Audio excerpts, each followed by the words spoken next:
I'm Dr. Frita, and today we're going to discuss how to read nutrition facts labels when you have high blood pressure.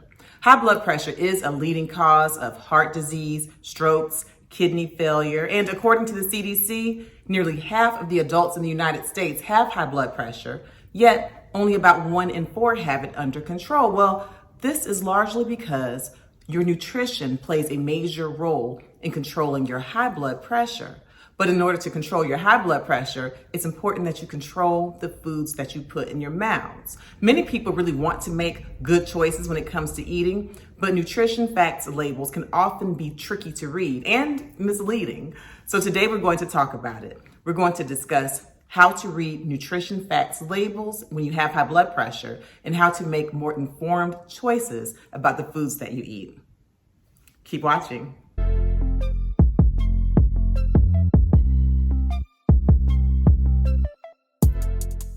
I'm Dr. Frita, a board-certified nephrologist and high blood pressure specialist, and today we're going to talk about how to read nutrition facts labels when you have high blood pressure. So first of all, how do you know if you have high blood pressure? How do you know if I'm even talking to you? Well, when it comes to your blood pressure reading, if that systolic blood pressure or that top number is 130 or greater, or if that diastolic blood pressure, the bottom number, is 80 or greater, then by definition, you have high blood pressure.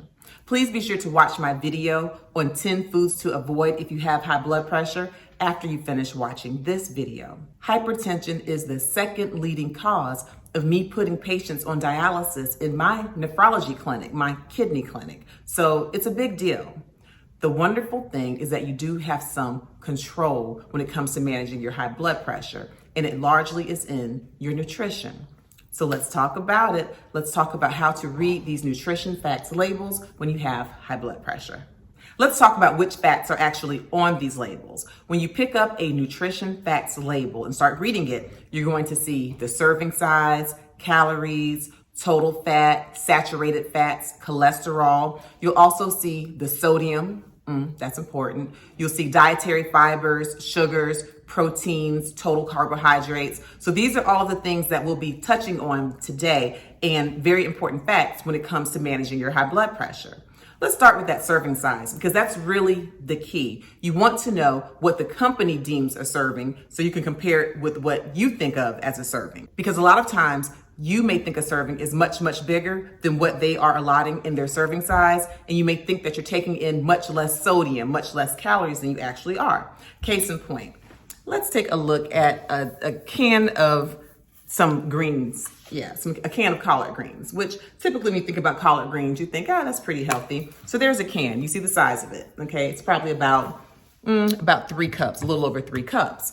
Well, in this can of collard greens, they're pre-prepared, they have sodium, and they have 750 milligrams of sodium per serving. Now, if you're deciding you want to have like a vegetarian lunch, you may go ahead and heat up and eat that whole can and think, okay, it's a vegetable, it's healthy, hey, that's great. And you look at the serving size and you're like, not so sure about that, but it only has 750 milligrams of sodium per serving. Now, mind you, according to the American Heart Association, most adults should be having less than 1,500 milligrams of sodium per day. So you look, you say, okay, 750 milligrams of sodium.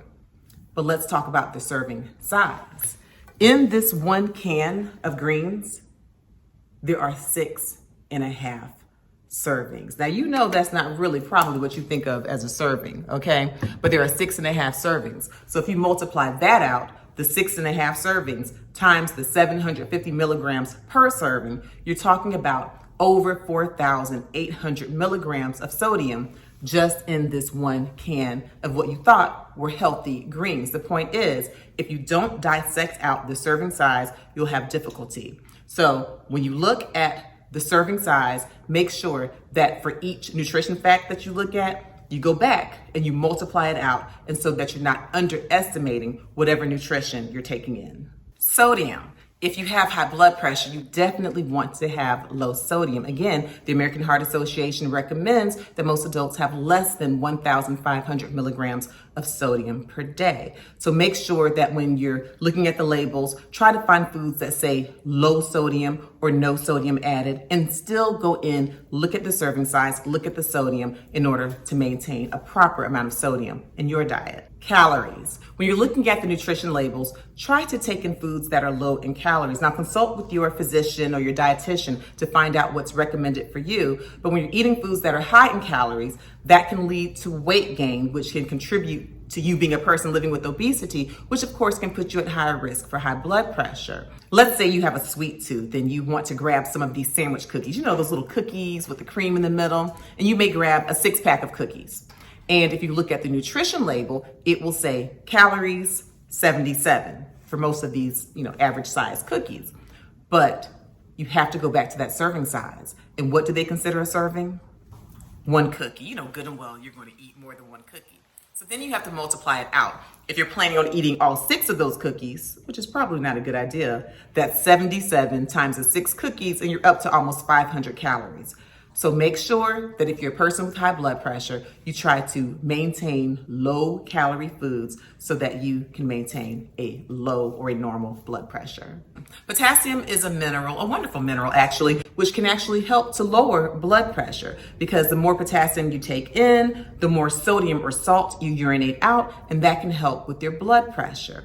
The average healthy American, according to the USDA, should have 4.7 grams of potassium per day. Now, there is a caveat to this. If you have advanced kidney disease or chronic kidney disease, you may actually have to limit the potassium in your diet, because if your kidneys are not working properly, you may not be able to excrete or get rid of potassium in the way that you should, and you may be limited to 2 grams of potassium or less. Be sure to consult with your physician. But for healthy adults who have no issues with potassium excretion, or if you're not taking a medicine that will cause you high potassium, then the average healthy adult should have 4.7 grams of potassium per day. And this high potassium diet can help you to lower your blood pressure naturally. Be sure to download your copy of my book. It's called Under Pressure. It's your step-by-step guide on how to control high blood pressure. This book is packed with valuable tools, guidelines, and information to help you to control high blood pressure. Click the link in the description to get your copy today.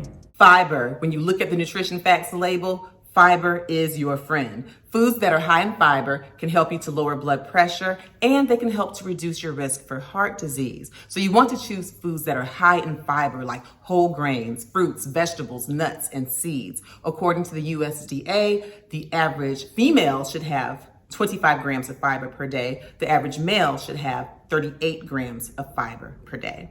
Magnesium is a mineral that can also help to lower blood pressure naturally and help to reduce your risk for heart disease.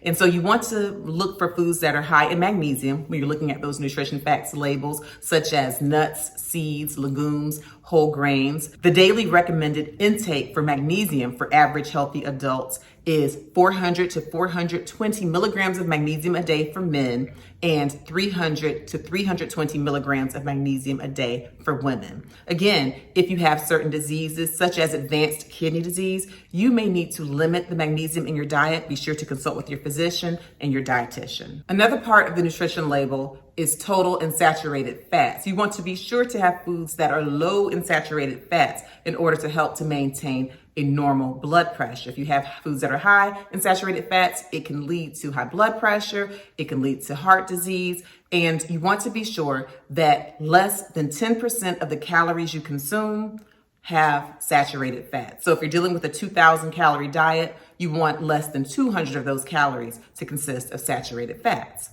You also want to look at the cholesterol on the label, and you want to have a low cholesterol diet. When you have a diet that's high in cholesterol, this waxy fat cholesterol can stick to inflamed blood vessels. It can lead to narrowing of the arteries, which can worsen high blood pressure. So if you have hypertension, you want to have a low cholesterol diet.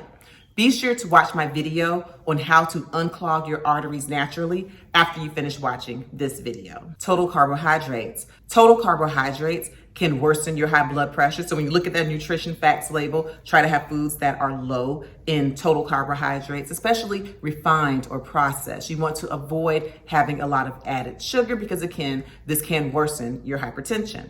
You want to choose foods that are high in fiber, high in protein when you're looking at those nutrition facts labels and making your choices. Ingredients. Make sure you look for any hidden ingredients that just should not be in your foods. You want to look for foods that have a shorter ingredients list because they will be less likely to have a lot of added or processed foods. You want to look for words like whole, natural, and that will help to give you the idea that they're less likely to be processed. You also want to know the different names of sugar. So it might not just outright say sugar. It may say high fructose corn syrup, or it may say maltose, or it may say brown sugar, or it may have a name that just doesn't sound familiar to you. You want to make sure that you research the ingredients that are on your label and do this in order to help to maintain a lower blood pressure. So as you can see, being a nutrition facts label watcher is very important in managing your blood pressure. It can be tricky. The labels can be misleading. Make sure you always look at those serving sizes and take that extra step to do the math so that you know that what you're ingesting is actually good for your blood pressure. Be sure to consult with your physician and your dietitian to find out what nutrition quantities are proper for you. If you found this video to be helpful and informative, please be sure to like it and to subscribe to my YouTube channel if you haven't done so already. I appreciate the support. I appreciate you for watching, and I want you to do your best to live your healthiest, happiest life. Be a label watcher and help to maintain a healthy blood pressure. I'm Dr. Frita.